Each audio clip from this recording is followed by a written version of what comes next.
गांव था बरौली।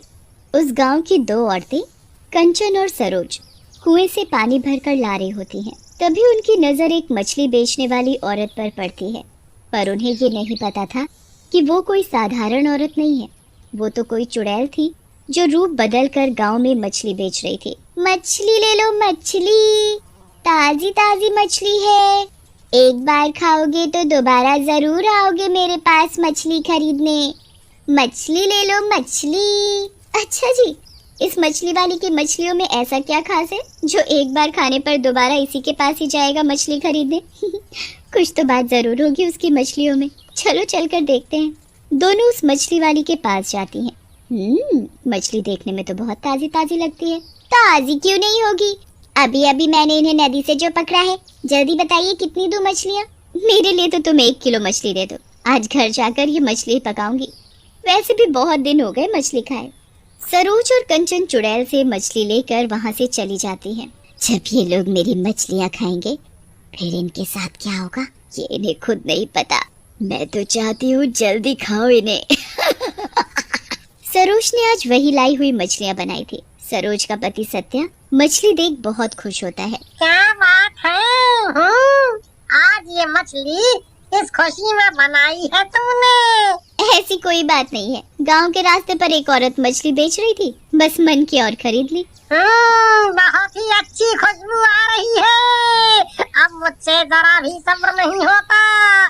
सरोज और सत्या स्वाद स्वाद में सारी मछली खा जाते हैं, पर मछली खाने के बाद अचानक उन दोनों की आंखें लाल लाल होने लगी और धीरे धीरे दोनों मछली में बदल गए। तभी वहाँ चुड़ैल आ जाती है। यही तो मैं चाहती थी। तुम दोनों कितने अच्छे लग रहे हो मछली बने। एक एक कर मैं सभी को मछली बना दूंगी। तुम तो वही मछली वाली हो जिससे मैंने मछली खरीदी थी। अरे तुमने मछली में छिपाकर ऐसा क्या खिला दिया जिससे मेरी और मेरे पति की ये हालत हो गई? जल्दी ठीक कर, हमें बहुत घुटन हो रही है, सांस ठीक से नहीं ले पा रही। तभी चुड़ैल अपने असली रूप में आ जाती है। उसका इतना डरावना रूप देख सत्या और सरोज की आंखें फटी की फटी रह जाती हैं। ये तो कोई चुड़ैल है। तुम हमारे साथ ऐसा क्यों कर रही हो? छोड़ दो हमें। अभी थोड़ी देर में सब पता चल जाएगा कि मैं ऐसा क्यों कर रही हूँ। वहाँ कांता और उसका परिवार भी मछली में बदल गया था। चुड़ैल सभी को अपने टोकरे में रखकर नदी पर ले जाती है। आओ मेरे प्यारे बच्चों, देखो आज मैं तुम्हारे लिए कितना भोजन लाई हूँ। तभी नदी से 2 बड़ी बड़ी मछलियाँ बाहर निकल कर आती हैं, जिनका आधा शरीर तो मछली का था और आधा इंसान का। आ गए मेरे प्यारे बच्चे चिंटू पिंटू। माँ, देर किस बात की? जल्दी से ये मछलियाँ हमारे मुंह में डाल दो। बहुत भूख लगी है, जल्दी करो माँ। चुड़ैल टोकरे से एक एक करके अपने दोनों बेटों के मुंह में मछली बने इंसान को डाल देती है। माँ, तुम ये रोज रोज एक आदमी क्यों लाती हो हमारे लिए? इतने से हमारा पेट नहीं भरता। तुम इस नदी से ढेर सारी मछलियाँ लेकर जाती हो और लाती क्या हो हमारे लिए? बस 1-2 आदमी? ऐसे नहीं चलेगा। अब की बार तुम 1 से ज्यादा आदमी नहीं लाई तो पता है ना हम क्या करेंगे? शांत हो जाओ मेरे बच्चों, ये सब इतना आसान नहीं होता। पूरे गांव भर में रूप बदल कर घूमती हूँ। मुझे भी तो भूख लगती है, तो उसमें से कुछ मछलियाँ मैं खा लेती हूँ। जिसको मैं मछली बेचती हूँ उन मछलियों पर मैं चुपचाप जादू कर देती हूँ। इसी जादू की वजह से सभी मछली में बदल जाते हैं। पर मैं अपने बच्चों के लिए कुछ भी करूँगी। अब की बार तुम भूखे नहीं रहोगे, भर पेट लाऊंगी तुम्हारे लिए खाना। फिर खड़ी क्यों हो माँ? जल्दी से नदी से मछलियाँ निकालो और शिकार फंसाओ। चुड़ैल जल्दी जल्दी नदी से मछली पकड़ने लगती है। थोड़ी ही देर में उसका पूरा टोकरा मछलियों से लबालब भर जाता है। एक दिन मछली बेचते बेचते उसे बहुत भूख लगी। फिर चुड़ैल एक पेड़ के नीचे जाकर छाया में बैठ जाती है और चुपचाप मछलियाँ खाने लगती है। पर दूर से आता एक आदमी सुभाष उसे मछलियाँ खाते देख लेता है। ये औरत कच्ची मछली क्यों खा रही है? छी, देखने में कितना घिनौना लग रहा है। ये इसे पका कर भी तो खा सकती है। अभी जाकर पूछता हूँ ये ऐसा क्यों कर रही है। ए मछली वाली, तुम कच्ची मछलियाँ क्यों खा रही हो? इसे अपने घर ले जाकर पका करके भी तो खा सकती हो। चुड़ैल को खाते वक्त कोई टोके उसे बिल्कुल भी पसंद नहीं था। वो गुस्से से चिल्लाती है और उसे अपना चुड़ैल रूप दिखाती है। मैं कच्ची खाऊं या पका कर, तुझे इससे क्या, मेरी मर्जी, मैं जैसी मर्जी खाऊं। सुभाष चुड़ैल को देखकर बहुत डर जाता है और वहां से भाग जाता है। गांव में पहुंचकर वो सभी को उस चुड़ैल के बारे में बताता है, पर कोई भी उसकी बात का विश्वास नहीं करता और उल्टा उसकी बातों पर सभी हंसते हैं। लगता है दिन में ही सुभाष ने चढ़ा ली है, इसलिए ऐसी बातें कर रहा है। अरे चुड़ैल उड़ैल कुछ नहीं होती, सब बेकार की बात है। अरे मैं सच बोल रहा हूँ, मैंने नशा नहीं किया हुआ, मैंने खुद उसे देखा है। सुभाष भाई, शायद तुमने दिन में कोई सपना देखा होगा। सुभाष भाई, तुम बहुत डरे डरे से दिख रहे हो, और जाकर आराम करो तुम। सुभाष घर तो चला जाता है, पर उसके दिमाग में अभी भी चुड़ैल का चेहरा ही घूम रहा था। थोड़ी देर बाद उसे बाहर से आवाज सुनाई पड़ती है। वो आवाज उसी चुड़ैल की थी जो रूप बदल कर गाँव में घूम रही थी। मछली ले लो मछली, ताजी ताजी मछली। तभी उसके पास संतोष मछली खरीदने के लिए जाता है। क्या तुम्हारी मछली ताजी भी है? अभी अभी नदी से पकड़ कर लाई हूँ ये मछली, देखो कितनी ताजी है, एक भी कांटा नहीं निकलेगा इन मछलियों में। अच्छा, तो फिर दे दो मछली।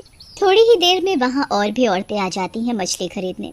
इतनी सारी भीड़ देखकर चुड़ैल मन ही मन बहुत खुश होती है, क्योंकि आज वो अपने बच्चों के लिए एक नहीं दो नहीं कई इंसानों को उनका भोजन बनाकर ले जाने वाली थी। सुभाष अपनी खिड़की से सब देख रहा होता है।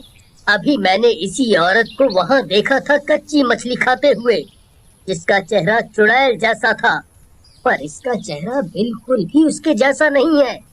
वही टोकरा, वही कपड़े, सब कुछ वही है, बस सूरत बदली हुई है। मुझे कुछ गड़बड़ लगती है, छुप कर देखना पड़ेगा। सुभाष की पूरी नजर उसी पर थी। थोड़ी ही देर में सुभाष को सब समझ आ गया कि वही चुड़ैल है जो अपने जादू से लोगों को मछली बना रही थी और नदी में जो उसके बच्चे हैं उन्हें खिलाती है इंसानों को। अच्छा, तो ये बात है। ये चुड़ैल नदी से मछली पकड़कर इस गांव में बेचती है और लोगों पर जादू करके उन्हें मछली बना देती है, पर मेरी बात पर कोई भी यकीन नहीं कर रहा। क्या करूं अब मैं? कैसे बचाऊं गांव वालों को? सभी मछली खरीद कर ले जा चुके हैं, थोड़ी देर में सब उन्हें खा लेंगे और मछली बन जाएंगे। नहीं नहीं, इससे पहले कि वे सब मछली बने, मुझे कुछ करना होगा। हाँ, करना ही होगा। बड़ी ही चालाकी से सुभाष चुड़ैल के टोकरे से जादू की हुई मछली बदल देता है। वही मछली चुड़ैल खा जाती है और चुड़ैल तभी मछली में बदल जाती है। ये कैसे हो गया? इतनी बड़ी गलती मुझसे कैसे हो गई? कोई बचाओ मुझे। तभी सुभाष वहाँ आ जाता है और जोर जोर से शोर मचाकर पूरे गांव को इकट्ठा कर लेता है। मछली को बोलता देख सभी गांव वाले हैरान रह जाते हैं। तुमने बिल्कुल सही बोला था सुभाष भाई, हमने ही तुम्हारी बातों पर यकीन नहीं किया। अब इस चुड़ैल का क्या करना है? करना क्या है? अब ये खुद अपने उन शैतान बच्चों का भोजन बनेगी। नहीं, मुझे छोड़ दो, नहीं तो मेरे बच्चे मुझे नोच नोच कर खा जाएंगे। अब तुम्हारी सजा यही है। हाँ। संतोष घूंघट में जाती है और चिंटू पिंटू को आवाज देकर नदी से बाहर आने को बोलती है। जैसे ही दोनों नदी से बाहर आते हैं, संतोष मछली बनी चुड़ैल को उन्हीं के बेटों के मुंह में फेंक देती है। चुड़ैल चिल्लाती रहती है, पर उसके बच्चों को तो खाना दिख रहा था बस। तभी वहाँ सभी लोग आ जाते हैं। अभी तुम दोनों ने जिसे खाया है ना, वो तुम्हारी अपनी माँ थी। ये तुम क्या बोल रहे हो? हमारी माँ तो वो रही। जैसे ही संतोष घूंघट उठाती है, उसे देख दोनों के होश उड़ जाते हैं। ये हमने क्या कर दिया? हम अपनी ही माँ को खा गए, खा गए, खा गए। अब इन दोनों का क्या करना है? ये यहाँ रहे तो एक दिन पूरे गांव को खा जाएंगे। ये पानी से अलग नहीं रह सकते, इसलिए इन्हें पानी से अलग करो। सभी लोग नदी के बहाव को दूसरी तरफ मोड़ देते हैं। दोनों पानी के साथ बाहर आते ही तड़प तड़प कर मर जाते हैं और गांव के लोगों को उन सभी से छुटकारा मिल जाता है।